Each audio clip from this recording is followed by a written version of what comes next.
ভোজন রসিকদের কাছে নতুন নতুন খাবার যেন এক অন্যরকমের স্বস্তির সমান। এদের কাছে নিজের জগতের প্রায় অনেকটাই জুড়ে রয়েছে খাবারের নানান আয়োজন। নানান দেশে নানান ধরনের খাবার প্রচলন রয়েছে। এর মধ্যে সবার পছন্দের তালিকায় রয়েছে বিভিন্ন ধরনের বারবিকিউ। তবে এবার এক অভিনব বারবিকিউর সন্ধান মিলল চীনে। দেখতে অবিকল চুলের মতো এক বারবিকিউ, যা তৈরি হয় মস দিয়ে। তাই অনেকেই একে চুলের বারবিকিউ ভেবে বসবেন, এটাই স্বাভাবিক।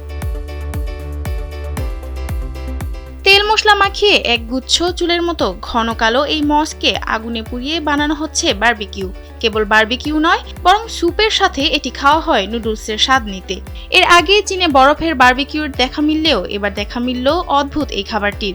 জানা যায় চীনের চেংডু শহরে পাওয়া যাচ্ছে এই খাবারটি। চমৎকার গন্ধ আর অদ্ভুত চেহারার কারণে এই বারবিকিউ রাতারাতি জনপ্রিয় হয়ে উঠেছে সোশ্যাল মিডিয়ায়। ইডেন বে কক্সবাজার সমুদ্র সৈকতের উপর নিজেদের একটি ঠিকানা।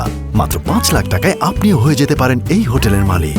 মস সাধারণত একটি বিশেষ ধরনের শৈবাল। এটি দেখতে অনেকটাই মানুষের চুলের মতো। এই খাবার তৈরি হয় বেশ কয়েকটি ধাপে। প্রথমে সাগরের কাছ থেকে আনা হয় ব্ল্যাক মস বা কালো শৈবাল। এরপর তাতে তেল, মরিচ গুঁড়ো, সয়া সস, পেঁয়াজ কুচি আর ফোল্ডেড ইয়াররুট নামে বিশেষ একটি শেকড় মাখিয়ে গ্রিল করা হয়। এই খাবারের স্বাদ ভিন্ন হলেও এর চেহারা আর গন্ধই বেশ মজার ও আকর্ষণীয়। অভিনব এই খাবারটি সম্পর্কে জানতে চাইলে রেস্তোরাঁ মালিক জানায়, এই খাবার প্রথমে একদল বন্ধু অনেকটাই মজার ছলে তৈরি করেছিলেন। এদের অনেকেই অদ্ভুত জিনিস নিয়ে এক্সপেরিমেন্ট করতে ভালোবাসেন।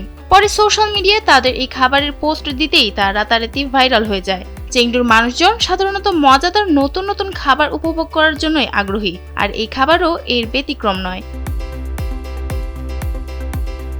এ নিয়ে একজন স্থানীয় ভ্রমণকারী জানান, সোশ্যাল মিডিয়ায় দেখে তিনি নিজেই খুঁজে বের করেছিলেন এই খাবারটি। এটা একটু ভিন্ন ধরনের মনে হয়েছে, তাই চেখে দেখতে চেয়েছিলেন তিনি।